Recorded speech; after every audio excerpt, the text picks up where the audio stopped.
Welcome to భాషిని DSC coaching. DSC prepare అవుతున్న అభ్యర్థులకు మంచి శుభవార్త.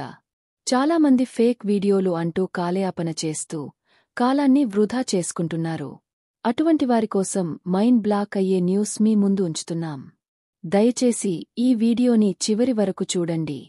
ఇప్పటికే ప్రభుత్వ యంత్రాంగం ఒకే రోజు టెట్ మరియు డిఎస్సి నోటిఫికేషన్ ఇవ్వాలని నిర్ణయానికి వచ్చింది. అయితే ప్రస్తుతం ఆ విషయాన్ని సాధ్యాసాధ్యాలను పరిశీలన చేస్తున్నారు. ఏది ఏమైనా ఒకేసారి నోటిఫికేషన్ ఇవ్వటం వల్ల ఎటువంటి ఇబ్బందులు రావని ఆలోచనతోనే ప్రభుత్వం ముందుకు పోతోంది. ఈ విషయానికి సంబంధించి ప్రభుత్వ అధికారులందరూ ఒక నిర్ణయానికి వచ్చి తమ తమ అభిప్రాయాలతో ఈ నెల 15వ తారీఖు జరగనున్న అత్యవసర క్యాబినెట్ సమావేశంలో చర్చించాలని ఆదేశించారు. అయితే ఈ క్యాబినెట్ సమావేశం అత్యంత కీలక సమావేశం కానుంది. ఎందుకంటే టెట్ మరియు డిఎస్సికి సంబంధించి పూర్తి వివరాలు ఈ సమావేశంలోనే చర్చించి వెంటనే పత్రికా రూపంలో తెలియజేస్తారు. అయితే ఇదే విషయానికి సంబంధించి అభ్యర్థుల వయోపరిమితి గురించి ఎక్కువ వినతులు ఇటు అభ్యర్థుల నుండి అటు ఎమ్మెల్సీల నుండి రావటంతో వాటిని కూడా ఇదే సమావేశంలో చర్చించే అవకాశముంది.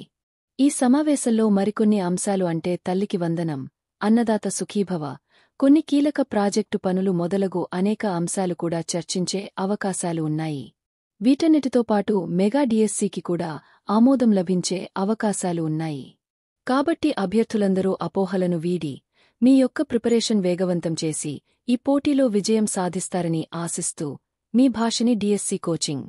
ఇటువంటి మరిన్ని టెట్ మరియు డిఎస్సి అప్డేట్స్ కొరకు ఈ ఛానల్ని లైక్ చేయండి, షేర్ చేయండి, సబ్స్క్రైబ్ చేయండి. వచ్చే వీడియోలో మరింత సమాచారంతో మీ ముందుకు